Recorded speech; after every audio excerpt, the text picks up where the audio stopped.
نهاركم سعيد.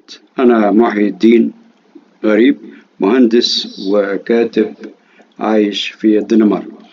في حلقات كتب المهجر هعرض ملخص لبعض الكتب اللي اتكتبت خارج الوطن لكتاب مصريين وعرب عايشين في اسكندنافيا، وأنا بسميها كتب المهجر لأنها طبعا تأثرت بالثقافة وبالتقاليد والعادات الإسكندنافية. والثقافة الإسكندنافية مش بس مختلفة عن ثقافتنا الشرقية، ولكن كمان مختلفة حتى عن ثقافة باقي أوروبا، وده طبعا انعكس على نوع الموضوعات وطريقة تناولها واقتناعنا بقيم زي مفهوم الحرية والتعبير وحرية الفكر والعقيدة والحاجات دي كلها. وأنا هبتدي بالكتب بتاعتي، وده هيبقى الكتاب السادس منها اللي كتبتها من سنة 1991. وهتناول بعدها بعد ما أخلص الكتب بتاعتي هتناول كتب لآخرون في المهجر. الأول دي السيرة الذاتية بتاعتي، ودي الكتب اللي هي أنا نشرتها من سنة 1991 لغاية دلوقتي، وهيبقى في رابط تحت الفيديو لكل كتاب. الكتاب بتاع الحلقة ده بعنوان الزيارة، واتكتب في سنة 2011، والكتاب ده من الخيال العلمي. ولكن الكتاب ده ليه حكاية لازم أقولها. ففي نوفمبر 2010، شهرين بس قبل 25 ثورة 25 يناير، كتبت مقالة بعنوان أيها الناس لا تسمعوا ولا تعوا. بعد ما فقدت الأمل وأصابني إحباط ويأس شديد، وبقول في المقالة: ولا يهم أن ينتفع الناس بما يسمعون، ولا أن يسمعوا ولا أن يعوا، فليس في الأرض عبرا، وليس كل من عاش مات، ولا من مات فات، فليس في الإمكان أفضل مما هو الآن، كما لم يقول الجاحظ أبو عثمان. وفيها ما قدرتش أخفي كمية اليأس والتشاؤم بعد ما فقدت حلم إني أعيش اليوم اللي أشوف فيه انتفاضة للشعب المصري، وأنا في السن ده في أواخر العقد السابع من عمري، وبعد 60 سنة من الحكم العسكري السلطوي كنت أتمنى أني أشوف حاجة. كتبت في المقالة دي عن نشاز إنه يرشح مبارك لولاية السادسة وهو مريض وفي العقد التاسع من عمره، ونشاز إن الشعب بجميع طوائفه لا يريد أن يسمع ولا أن يعي. يعني مقالة مليئة بالمرارة والأسى وفقدان الأمل في الشعب المصري. وقررت وقتها في الحالة دي أني أتوقف عن الكتابة عن الوطن الأم وعن انتقاد ما يحدث فيه، واعتكفت وأنا حزين جدا لتكملة رواية من الخيال العلمي كنت ابتديتها من كام سنة، اللي هي الرواية اللي هنتكلم عليها. ولكن ما مرش أكتر من شوية أسابيع ويتحقق الحلم اللي كنا كلنا بنحلم بيه في اليقظة وفي المنام من سنين طويلة. وكان من حسن حظي إني كنت هناك في أجازتي المعتادة، وكانت فرصة تاريخية إني أشارك الثورة من الساعات الأولى وحتى إسقاط النظام وتنحي مبارك. عشان كده أنا أهديت الكتاب ده لشهداء وشباب ثورة 25، لأنهم حقيقة خير ما أخرجته مصر.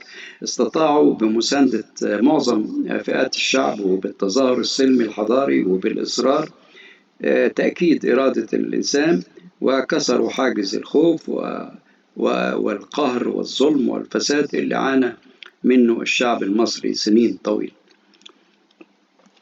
نرجع للكتاب اللي هو كتاب الحلقة، وزي ما قلت إنه اسمه كتاب الزيارة من الخيال العلمي. فكرة الكتاب غير مستبعدة حدوثها في المستقبل، يعني ممكن جدا تحصل. أحداثها بتقع في نهاية القرن ال21. ففي سنة 2085 حصلت أنشطة بركانية عنيفة داخل قرص الشمس، أدت إلى انفصال جزء مشتعل من الشمس. زي ما في الصورة كده في جزء انفصل واتحرك الجزء المشتعل ده اللي سموه بعد كده بالشمس الصغيرة. اتحرك واستقر في الجانب الآخر من الكرة الأرضية، أخذ مسار حول الأرض خلف مسار الشمس ب 11 ساعة و35 دقيقة، ودي عملت ارتباك في دورة الشمس وفي التزامن الكهرومغناطيسي العاكس، فبقت الشمس الصغيرة تشرق بمجرد غروب الشمس الكبيرة، يعني أثناء الليل، يعني ما بقاش في ليل خالص، فتبقى الشمس الكبيرة منورة. بتبقى الشمس الكبيرة تبقى منورة طول 24 ساعة.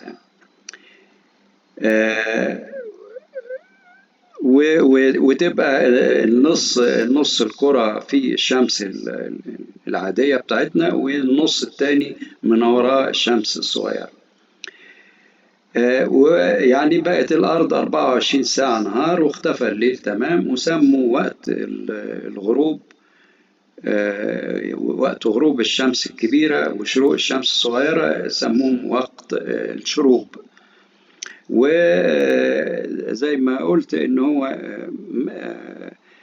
في كل الكرة الأرضية ما عدا شريط صغير من الأرض في جنوب قارة أفريقيا زي ما موجود في الخريطة، هو ده المكان الوحيد اللي كان فيه ليل عادي ونهار عادي.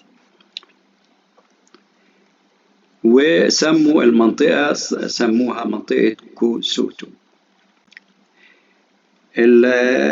الكتاب مليان بتفاصيل عن صندوق الجد جاك، وعن البيان العالمي التاريخي لما حدث علميا، وعن وقع المفاجأة من هول الحدث، وعن التباين في تفسير مشاهدات الحدث بسبب ارتباك الجهاز العصبي. واختلفت التفسيرات، العلماء اللي شافوه بيقولوا قصة، والمتدينين بيقولوا قصة تانية، والناس العادية كل واحد عنده قصة. وده كان بسبب انه حصل ارتباك في الجهاز العصبي نتيجة الواقع الحدث يعني. الكتاب بيحكي عن الأمراض النفسية اللي ظهرت، وإزاي تأقلم البشر إنه يعيش طول اليوم في نهار بدون ساعات الليل، وإزاي تغير نمط الحياة تماما عن الليل اللي تعود عليه البشر منذ الخليقة يعني. الأرض تعودت من ملايين السنين، ممكن مليارات السنين، الأرض تعودت إن بقى في شمس، يتوالى الشمس والنهار، فده طبعا يعتبر حدث ضخم جدا. الكتاب بيحكي عن إزاي الناس تحايلت على مشكلة ضوء النهار اللي هو مستمر 24 ساعة، لأنه لازم ينام ولازم يبقى فيه، فعملوا اختراعات، قاموا باختراعات عشان يتكيفوا مع نوع الحياة الجديدة دي، اللي هي البيوت اللي هي بنوها علشان تتكيف مع إنه يبقى ما فيش ليل، يعني بيوت مغلقة تماما ويتعمل فيها وكأنه ليل صناعي يعني. وتسمى الزجاج اللي اخترعوه ساعتها اسمه زجاج المقارمة. الكتاب كان بيحكي عن مقابلة العمة ريدا لأصدقائها في استراحة المحطة الفضائية اللي اسمها روف، اللي عايشين فيها من سنين. وقتها كان بقى عادي جدا الناس تعيش في محطات الفضائية، لأن العلم تقدم وقدروا مشاكل الأرض إن هم بعض الناس يروحوا للأبحاث وللعيشة في محطات فضائية ثابتة في الفضاء يعني. الكتاب طبعا بيحكي عن رحلة الزيارة اللي هو عنوان الكتاب. زيارة لمنطقة كوسوتو اللي هو المكان الوحيد على الكرة الأرضية اللي بيتوالى فيه الليل والنهار. يعني الواحد لما يزور في الرحلة دي يقدر ينام في ليل طبيعي. كوسوتو دي هي أصبحت مزار سياحي وكأنه مكان للحج. من حق كل إنسان حسب القانون العالمي إنه يقوم بها مرة واحدة فقط في العمر عشان يدي فرصة لناس تانية تزور المكان. وهناك طبعا الواحد هيقدر يستمتع بمناظر الليل الحقيقي والغروب والشروق زي زمان، من قبل 4 سنين قبل ما يحصل حدث الانفجار يعني. الكتاب طبعا بيحكي عن رحلة العودة بعد المدة القصيرة المقرر لها الزيارة. والكتاب في النهاية معاه بعض القصص القصيرة، وفي رابط للكتاب تحت الفيديو.